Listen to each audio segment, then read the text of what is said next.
It is great to have you back on my channel, Coin Lady. The SEC has just responded, mentioning Ripple Labs in the same vein as the letters sent to Judge Torres. Now SEC is responding to Judge Torres with its own message.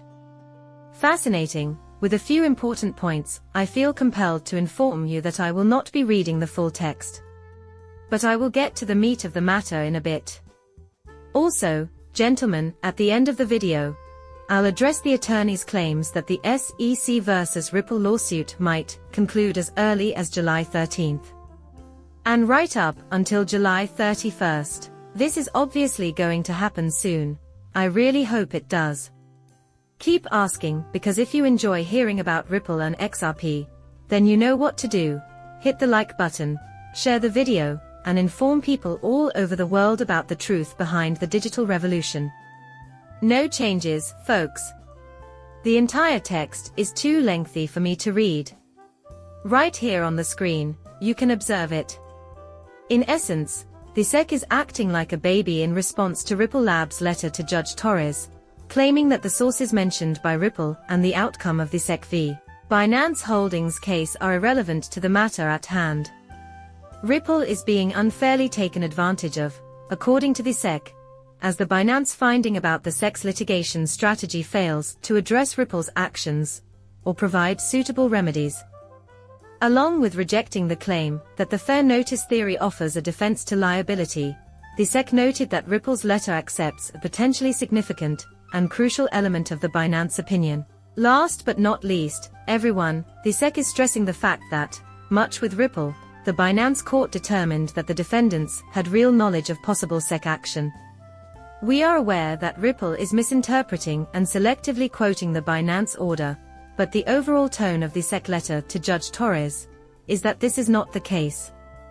We all know that the SEC's recent judgment against Binance was a direct assault on the SEC, as Judge Jackson ruled that the SEC is attempting to make it appear as though everything should be governed by securities laws. And that is just incorrect. Simply put, many digital assets are commodities rather than securities. Some even function as currencies. Attorney Fred Rispoli has predicted that the SEC vs. Ripple case may complete by July 31st. So it will be interesting to see how Judge Torres responds to this. So, remaining Ripples will be using Binance's recent court victory to challenge SEC's stance on XRP sales by the end of this month, on July 13th, which is 10 days from the time this recording was made. In essence, I accelerated this. The courts are now criticizing SEC's crypto regulatory strategy, which they say is inconsistent. Two federal courts have recently, or rather, only recently, voiced opinions that differ from the SEC's on the nature of securities.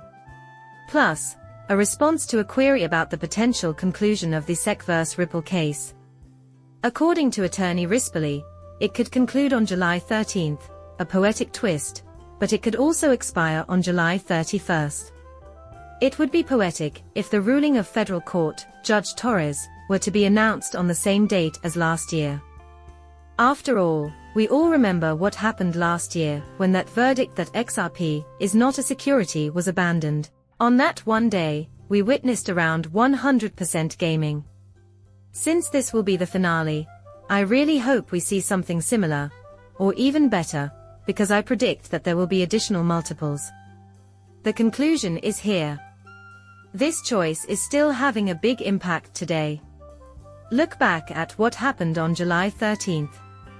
You guys, it was a turning point. That was a major turning point. Not only did Ripple experience a huge surge, but the entire industry did as well. Last but not least, folks, here's a straight quote. The court found that the SEC didn't prove anything. Therefore the selling of BNB tokens on cryptocurrency exchanges in the secondary market was considered a security transaction. Also, the court did not buy the SEC's claim that Binance USD-backed stablecoin qualifies as an investment contract. However, not all of the SEC's claims were upheld. We anticipate that the SEC will encounter substantial obstacles in proving these claims, even if the court permitted them to proceed at that stage. This was an expert excerpt from the announcement made by the Finance Department. Delightful expressions. Is the SEC about to wrap up this thing? They are really busy. Because we've been waiting for years. I know some of us are just numb now. But we must keep in mind that each passing day brings us one step closer. My channel would be greatly appreciated if you could subscribe and like it. I will see you shortly.